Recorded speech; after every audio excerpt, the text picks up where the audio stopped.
నమస్తే ఈటీవీ అభిరుచి ప్రేక్షక మాషయులందరికీ మన సూపర్ షెఫ్ వంటకి స్వాగతం సుస్వాగతం. మీకోసం ఒక స్పెషల్ డిష్ ఆలు మేతి. అయితే దీంట్లో జీడిపప్పు వేసుకుంటే దాని రేంజ్ కొంచెం పెరుగుతుంది. ఇది రొట్టెలతో వాటితో తినడానికైతే ఇందులో టమాటా, ఉల్లిపాయ, క్యాప్సికమ్ లాస్ట్లో వేసుకుంటే చాలా బాగుంటుంది. అయితే ఈ కూరలో మీరు నేర్చుకోవాల్సింది ఏంటంటే నేను వాడే నూనె ఆకుకూరలతోటి ఎట్లా సెట్ అవుతుంది.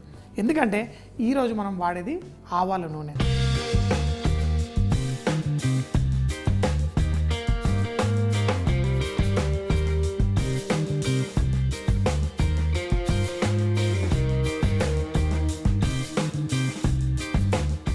బంగాళదుంపల్ని బాయిల్ చేసుకుందాం. మరీ పెద్ద పెద్ద ముక్కలు అక్కర్లేదు, కొంచెం చిన్న చిన్న ముక్కలుగా ఈ బంగాళదుంపల్ని ఇలా కట్ చేసుకొని దీన్ని నీళ్ళల్లో వేసేయండి. ఇప్పుడు సాఫ్ట్గా కుక్ చేసుకోండి. చాలామంది చేసే పొరపాటు ఏంటంటే ఉడికేటప్పుడు ఉప్పు నీళ్ళలో ఉడికిస్తారు. ఆలుగడ్డ చాలా ఎక్కువ టైం పడుతుంది.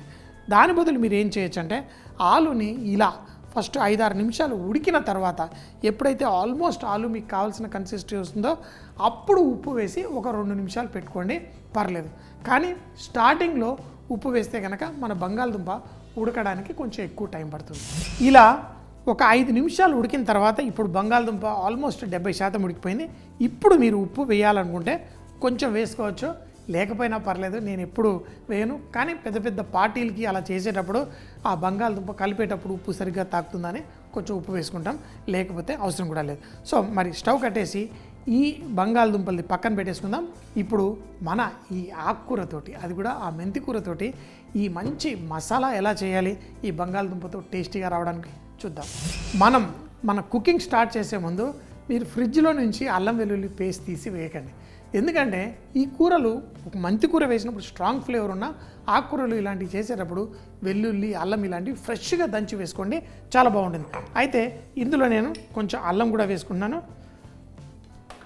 చిన్నగా కట్ చేసి కొంచెం ఆ అల్లం ఫ్లేవర్ తోటి ఎంజాయ్ చేద్దామని ఈరోజు. ఈ అల్లాన్ని లైట్గా కొంచెం కచ్చాపచ్చాగా దంచండి. తర్వాత ఇందులో వెల్లుల్లి రెబ్బలు వేసుకొని వాటికి కూడా సో ఇప్పుడు మళ్ళీ దీన్ని కుక్ చేయడానికి, ఈ కూర చేయడానికి నేను వాడేది ఆవాల నూనె. ఎందుకు ఆవాల నూనె వాడుతున్నాను? ఎందుకంటే ఆవాల నూనెలో ఒక స్ట్రాంగ్ ఫ్లేవర్ ఉంటుంది. మీరు మన భారతదేశంలో నార్త్ ఈస్ట్ వైపు వెళ్ళినా, మన కలకత్తాకి వెళ్ళినా, అలాగే జమ్మూ కాశ్మీర్కి వెళ్ళినా, ఎక్కడైనా కానీ అక్కడ ఈ ఆవాల నూనె చలికాలంలో కొంచెం వేడి పుట్టించడానికి బాగుంటుంది. అంతేకాకుండా ఈ ఆవాల నూనె మనం వంటల్లో వాడుకున్నప్పుడు స్పెషల్గా ఆకుకూరలు వాటికి చాలా చాలా టేస్ట్ వస్తుంది. మీరు ఫిష్ ఫ్రై, బంగాళదుంప వేపుడు, ఆకుకూరలు ఏవైనా ఆవాల నూనెతో ట్రై చేయండి. నూనె దీన్ని మామూలుగా వేడికిచ్చడం కాదు, ఆవాల నూనె వేసినప్పుడు కొంచెం పొగలా వచ్చేంత వరకు ఆగాలి. ఘాటుగా మనకి వస్తుంది, కానీ ఇంకా ఆ ఫ్లేవర్ మొత్తం ఇందులో నుంచి పొగ వచ్చినప్పుడు ఏమవుతుందంటే కొంచెం ఆవాల నూనెలో కడుపుకి ఇబ్బంది కలిగించే గుణాలు ఉంటాయి. అది ఇలా వేడి చేసినప్పుడు ఆ పొగతోటి మనకి ఆ గుణం పోతుంది. తర్వాత కుకింగ్ చక్కగా చేసుకోవచ్చు. ఈ నూనె వేడెక్కే లోపల మన అల్లం వెల్లుల్లితో పాటు పచ్చిమిరపకాయలని కూడా కొంచెం కచ్చాపచ్చాగా దంచుకుందాం. పర్ఫెక్ట్. మనం దంచింది కచ్చాపచ్చాగా అంతా రెడీగా ఉంది. నూనె వేడెక్కింది, ఆ పొగలా వచ్చింది. మంట తగ్గించి ఇందులో జీలకర్ర అలాగే జీడిపప్పు వేసి మనం లైట్గా వేయించుకోవాలి.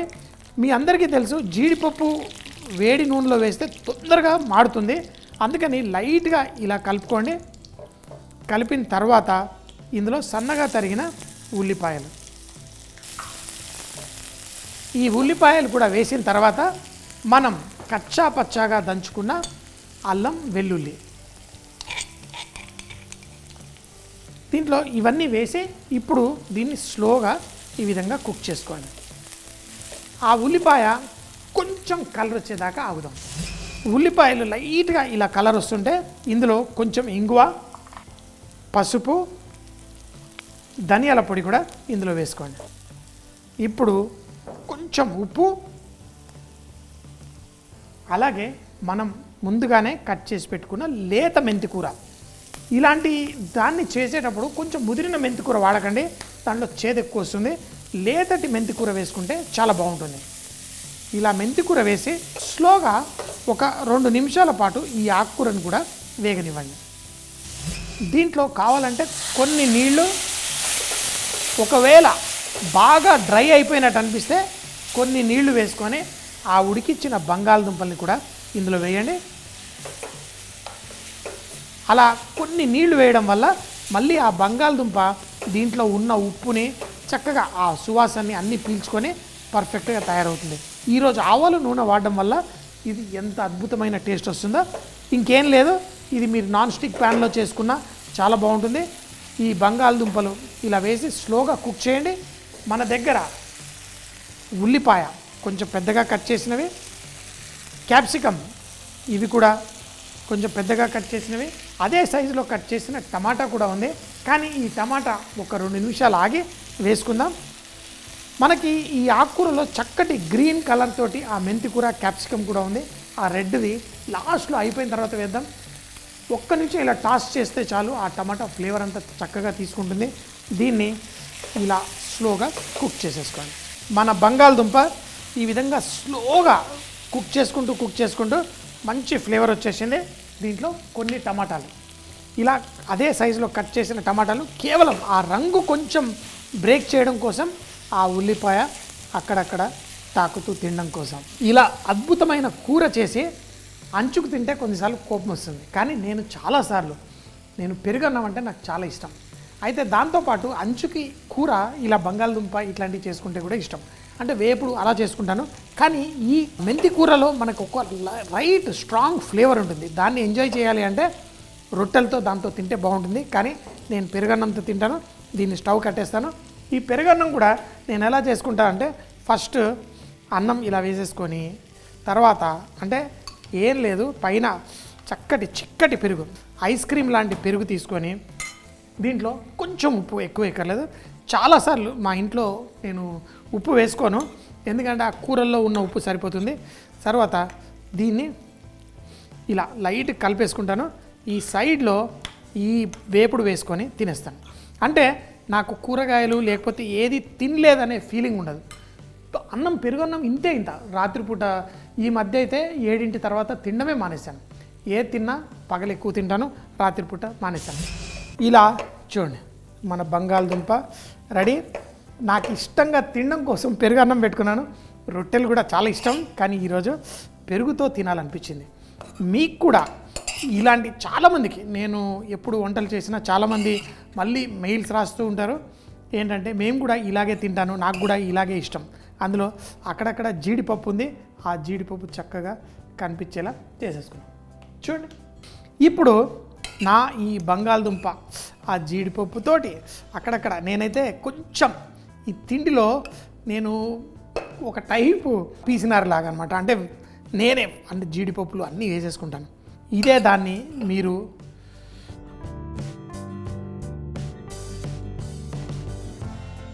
ఎర్రగా అక్కడక్కడ చూడండి. నేను తినేది పెరుగన్నమైనా నాకు ఇలా నిండుగా ఒక కూర ఉండాలి. ఇది ఒక్కటే అని కాదు, రకరకాల కూరలు చేసుకుంటూ ఉంటాను. మీరు కూడా రకరకాల ఫుడ్లు అంటే మీకు ఇంట్రెస్ట్. ఇంకేంటి ఆలస్యం, తినేద్దామా? చక్కటి ఈ పెరుగన్నంతో పాటు ఆ ఫుల్ ఫ్లేవర్ తోటి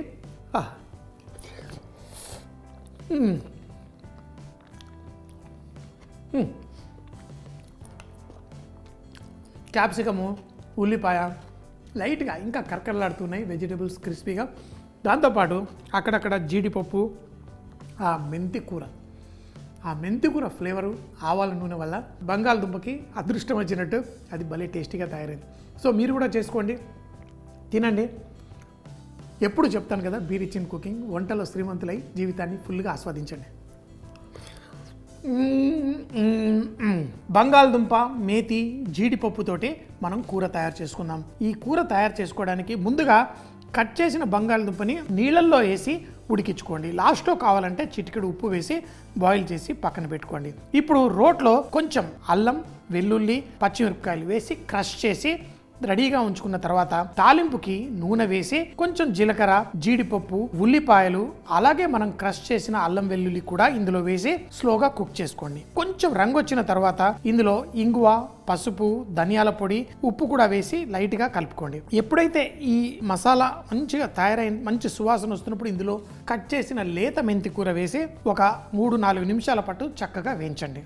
ఉప్పు కూడా అడ్జస్ట్ చేసుకొని మనం ఉడికిచ్చిన బంగాళదుంప కూడా ఇందులో వేసి టాస్ చేసుకోండి. చివరిగా మనం దీంట్లో కట్ చేసుకున్న ఉల్లిపాయ, క్యాప్సికం వేసి చివర్లో టమాటా ముక్కలు కూడా చూపించిన విధంగా వేసి వేడివేడిగా అన్నంతో కానీ, రొట్టెలతో కానీ, నేను తినేట్టు పెరుగన్నంతో కానీ అంచుకు వడ్డించుకొని ఫుల్గా ఎంజాయ్ చేయండి. మళ్ళీ రేపు ఇదే టైం కలుద్దాం. అప్పటిదాకా సీ యూ, బాయ్ బాయ్.